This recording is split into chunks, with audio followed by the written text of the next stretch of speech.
আসসালামু আলাইকুম। শিশুদের ব্যাপারে ছোটোখাটো বা বড় যে কোনো জিনিসই খুবই ইম্পর্ট্যান্ট। তার মধ্যে একটি হলো অ্যাটেনশন স্প্যান বা মনোযোগের সময়সীমা। অ্যাটেনশন স্প্যানটা আসলে কি? অ্যাটেনশন স্প্যান হচ্ছে কোনো জিনিসের উপর থেকে ডিস্ট্রাক্টেড বা বিভ্রান্ত হওয়ার আগ পর্যন্ত যে মনোযোগ, ফোকাস অথবা কানেকশন ধরে রাখা, এই সময়টাকে বলা হয় অ্যাটেনশন স্প্যান বা মনোযোগের সময়সীমা। শিশুদের ক্ষেত্রে এই মনোযোগটা হতে পারে কোনো ব্যক্তি, বস্তু অথবা কোনো অ্যাক্টিভিটিসের উপর। অ্যাটেনশন স্প্যান শুধুমাত্র বয়সের উপর ডিপেন্ড করে এমন না, এটি ডিপেন্ড করে বিভিন্ন ধরনের কাজ বা অ্যাক্টিভিটিসের উপরে, পরিবেশ পরিস্থিতির উপরে, ইমোশনাল কন্ডিশনের উপরে এবং বিভিন্ন ধরনের জিনিসের উপর হতে পারে। শিশুদের অ্যাভারেজ অ্যাটেনশন স্প্যানটা আসলে কি? শিশুদের কোনো জিনিসের উপরে মনোযোগ বা ফোকাস খুবই কম সময়ের জন্য থাকে। 2 বছরের বাচ্চাদের কোনো জিনিসের উপর মনোযোগ 4 থেকে 6 মিনিটের মতো থাকতে পারে এবং 3 বছরের বাচ্চার ক্ষেত্রে এটি 6 থেকে 8 মিনিট হবে।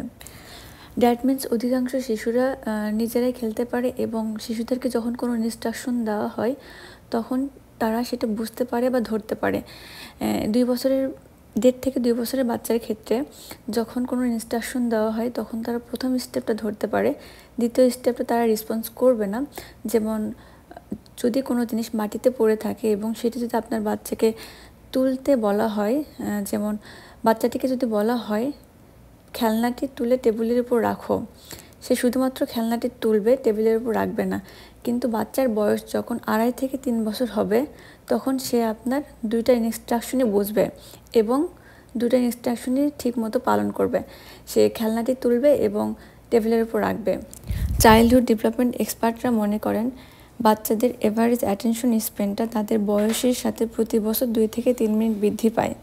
বয়সের উপর ডিপেন্ড করে বাচ্চাদের অ্যাটেনশন স্প্যান চার্ট যদি আমরা বিশ্লেষণ করি, সেক্ষেত্রে আমরা পাই 2 বছরের বাচ্চার ক্ষেত্রে অ্যাটেনশন স্প্যানটা 4 থেকে 6 মিনিট, 3 বছরের বাচ্চার ক্ষেত্রে 6 থেকে 8 মিনিট, 4 বছরের বাচ্চার ক্ষেত্রে 8 থেকে 12 মিনিট, 5 থেকে 6 বছরের বাচ্চার ক্ষেত্রে 12 থেকে 18 মিনিট, 7 থেকে 8 বছরের বাচ্চার ক্ষেত্রে 16 থেকে 24 মিনিট, 9 থেকে 10 বছরের বাচ্চার ক্ষেত্রে এটি হবে 20 থেকে 30 মিনিট, 11 থেকে 12 বছরের বাচ্চার ক্ষেত্রে এটা হবে 25 থেকে 35 মিনিট, 13 থেকে 15 বছরের বাচ্চাদের ক্ষেত্রে এটা হবে 30 থেকে 40 মিনিট এবং 16 থেকে উপরের দিকে যাদের বয়স তাদের ক্ষেত্রে এটি হবে 32 থেকে 50 মিনিটের কম বেশি হতে পারে।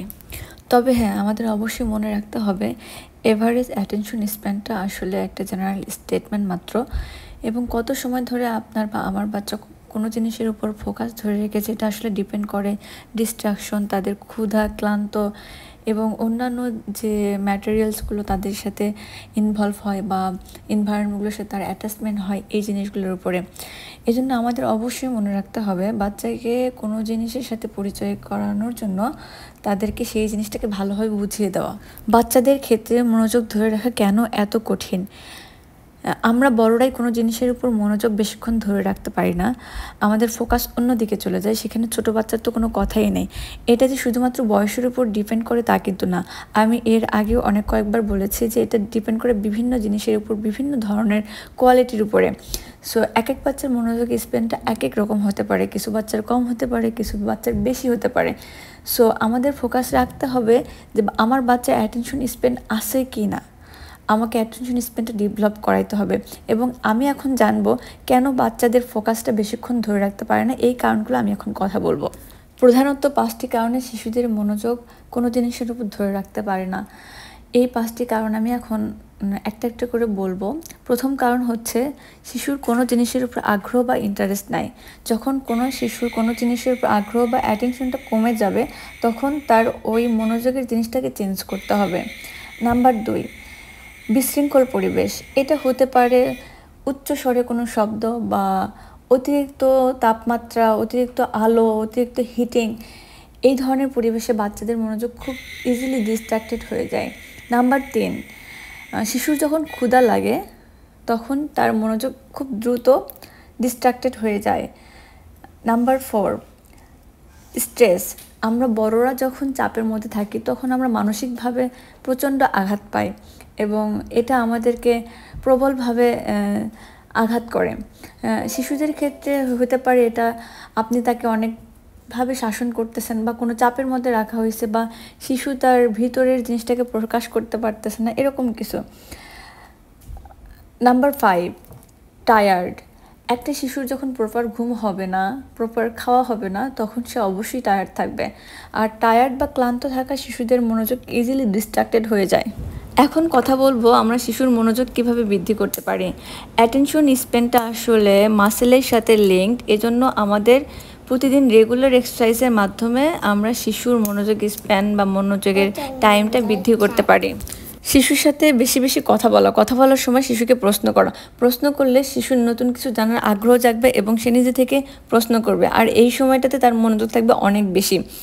শিশুর সাথে খেলার সময় তাকে উৎসাহ দেওয়া এবং বিভিন্ন ধরনের নতুন নতুন খেলা শেখানো, যেমন কথা শুনে কথা বলা, ছবি দেখে কথা বলা, রেড লাইট গ্রিন লাইট খেলা ইত্যাদি।